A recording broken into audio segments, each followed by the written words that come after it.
আসসালামু আলাইকুম ভিউয়ার্স, সকলে ভালো আছেন বা সুস্থ আছেন? আমিও ভালো আছি, সুস্থ আছি। আজকের টপিক নিয়ে আসলাম আমার জীবনের গল্প। আর আপনাদের দেখি কোনো উপকার করতে পারে কিনা। আমি সৌদি আরবে আসলাম 1 বছর হলো। 1 বছর পূর্ণ হলো। আজকে 1 বছর পূর্ণ হলো। কিন্তু আইসা আমি কোনো কাজ পাই নাই, কোনো কোম্পানি পাই নাই, কোনো আকামা পাই নাই, কোনো কিছুই পাই নাই। আর কিছুই পাই নাই, কিন্তু অনেক কষ্ট করছি। পরে আমার সাদিককে ফোন দিলাম, সাদিক এই অবস্থা, আমি কাজ পাই না, আমার এই অবস্থা করতেছে। সাদিকে বলল আমার এখানে আইসে বড়। আর আমার বিভিন্ন জায়গায় সাদিক আছে। সাদিকে বলল আইসে বড়, ওই আমার এখানে কাজ আছে। তে আসলাম, মোদিরে দেখলো আমারে।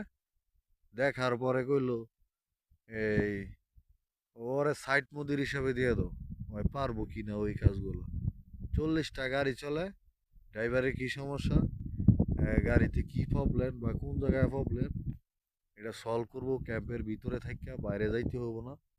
ক্যাম্পের ভিতরে থাইকা, গুরফার ভিতরে থেকে আহ, সমাধান করব, ওটা দিয়ে দাও। তখন আমার সাদিকে বলে আনছিল বাংলাদেশের 32,000 টাকা বেতন। কিন্তু এখন আইসা মোদিরে আমার চয়েস করে বেতন আরো বেশি, 1400 রিয়াল বেতন। আর আউড়ে ইনকাম আছে। আর আরেকটা কথা বলি কি আপনাদেরকে, যে বাইরা সৌদি আরবে আসছেন, কোনো কাগজ নাই, আকামা নাই, কোনো সমস্যায় আছেন, কোনো বিপদে আছেন, সরল মন করে যদি আমাকে ভালো লাগে, তে আমাকে আমার সাথে যোগাযোগ করবেন মেসেঞ্জারে। আপনাদের উপকার আমি করে দেব। আপনাদের ভালো একটা কাজের ব্যবস্থা করে দেব। আমার মদিরের সাথে ভালো সম্পর্ক আছে, অনেক সম্পর্ক হয়েছে মন্দিরের সাথে, আমার ভালোবাসছে। এই কারণে আমার হঠাৎ করে একটা কাজ, একটা দায়িত্ব দিয়ে দিছে। আমার জন্য দোয়া করবেন। এবং আপনাদের জন্য দোয়া রইলো, ভালোবাসা রইলো। আর আরেকটা ছোটখাটো একটা কথা, ওই আমার সাদিকে, যেই সাদিকে আনছিল আমারে, মতিউর রহমান, হাইলজুর পশ্চিম পাড়া বাড়ি।